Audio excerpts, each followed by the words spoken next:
Please. No justice in Portland.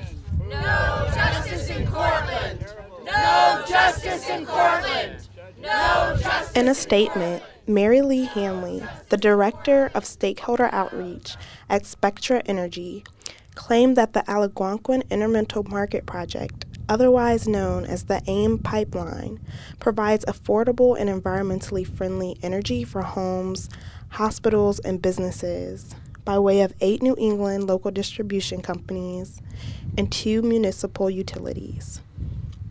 However, environmental experts, activists, and residents who live near the pipeline's newest expansion in New York's Westchester County think that the expansion of the pipeline is detrimental. Certainly. So the AIM pipeline is a high-pressure 42-inch fracked gas pipeline that runs under the Hudson River from Stony Point all the way up through Verplanck, all the way through Blue Mountain Reservation, and connects to a larger pipeline network that Spectra Energy is building all the way up through Massachusetts, Connecticut, and Rhode Island, ultimately to ship this gas overseas for export.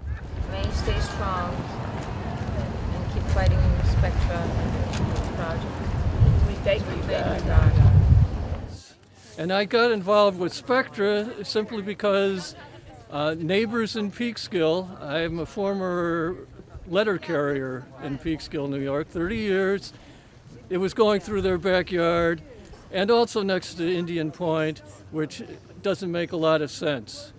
They sited this pipeline right next to Indian Point Nuclear Power Plant, 105 feet away from critical nuclear power plant safety infrastructure, despite the fact that these pipelines rupture at a rate of about one pipeline a week. There's about 1 serious pipeline incident a week, according to the Pipeline Hazardous Materials Safety Administration.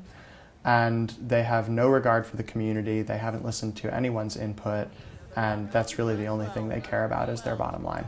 So direct health impacts include all of the leaking gases from the pipeline. All pipeline infrastructure and all gas infrastructure leaks. And you're talking about increased exposure to benzene, you're talking about increased exposure to carcinogens. Many of these won't have their effects felt for years, but still contribute to long-term health problems in terms of asthma, potential cancer risks, etc. In terms of risks to the environment, that's also a serious problem for the local environment, in addition to the illegal construction activities that directly cut down trees, dredge wetlands. Spectra Energy already illegally dredged a wetland once during the course of this project, and that's really par for the course as far as this company is concerned. Spectra Energy destroyed their water main twice over the summer. They're a reckless company. They're a reckless company. In March, one of their pipelines exploded in Pennsylvania and gave a young man 4th-degree burns and melted the siding off of his house. This is the kind of reckless corporation that is duping the public. Portland. No justice in Portland. No justice in Portland. Justice in Portland. No justice in Portland. We can all No justice in Portland. the sidewalk. Justice in Portland. No justice Justice in Portland. No justice. We have to stop the physical construction of this pipeline with our physical bodies, because the state is not working to protect the people right now. The democracy is broken. The democracy is not working for the people. And we have no other choice but direct action. When the system is not working for the people must make it work for themselves. So that was 9 of us were arrested for basically not leaving when the police said that we had to leave the driveway. So, and then the charge got changed to disorderly conduct.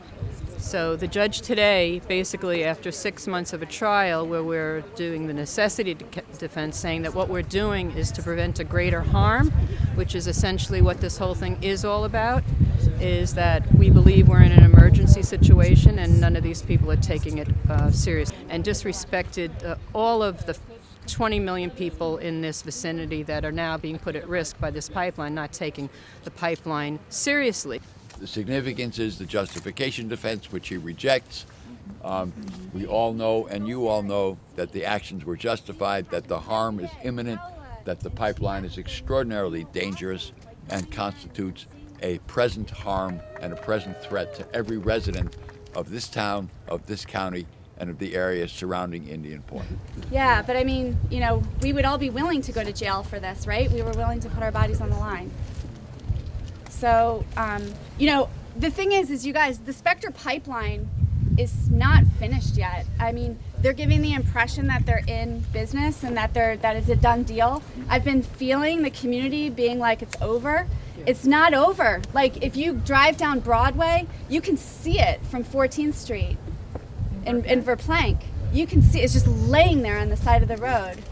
You know, our last action, we tried to go inside. They had to cap the ends of the pipeline because of awesome actions like Becca Berlin did. She climbed inside of the pipeline and sat there for 16 hours. It was awesome.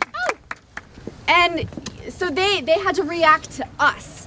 They had to put caps on the end of the pipeline because they were afraid of more water protectors going in there. So, I mean, the thing is we need all of our bodies to stop that river crossing. They want to do it the first week of December. It's the first week of December, Yeah, that's right?